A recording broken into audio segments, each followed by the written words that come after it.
ఎన్ Perayya, all India SC ST welfare federation జిల్లా ప్రధాన కార్యదర్శిని. ఇప్పుడున్నటువంటి ఈ ప్రభుత్వంలో విద్య చాలా అంతకుముందు కంటే కూడా వెనుకబడిందనేది సంకేతాలు మనకి క్లియర్గా తెలుస్తూ ఉన్నాయి. నిన్న 10th క్లాస్లో 66,000 మంది మేము బాగా రాసాము, మమ్మల్ని ఎందుకు ఫెయిల్ చేశారని చెప్పేసి కోర్టును ఆశ్రయిస్తే అందులో 11,000 మంది చాలా టాప్ ర్యాంకులో పాస్ అయినటువంటి ఈ సందర్భాన్ని చూస్తే ఇక్కడ విద్యా విధానం మీద ఒక అవగాహన లేనటువంటి ఒక మంత్రిని పెట్టారనేది మనకి ఇక్కడ అర్థమవుతూ ఉంది. వెంటనే విద్యా విధానం గురించి ఆ యొక్క మంత్రిని మార్చేసేయాలా. అలాగే దళితుల మీద దాడులు విపరీతంగా జరుగుతూ ఉన్నాయి.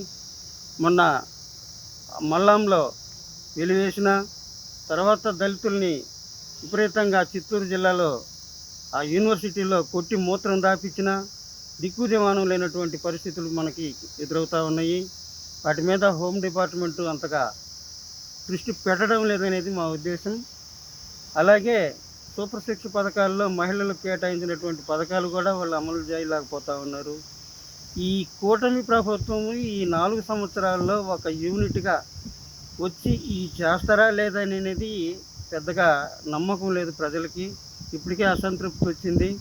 పవన్ కళ్యాణ్ అతను రూటు ఇటు పోతున్నాడు, రోజుకొక మాట రోజుకొక వేషం, ఈ రకంగా ఉన్నటువంటి డిప్యూటీ సీఎం కూడా ఈ కూటమిలోకి వాళ్ళు పరిగణలోకి తీసుకొని అందరూ కలిసికట్టుగా చేస్తారనే నమ్మకం అయితే ప్రజల్లో సన్నగిలుతూ ఉంది.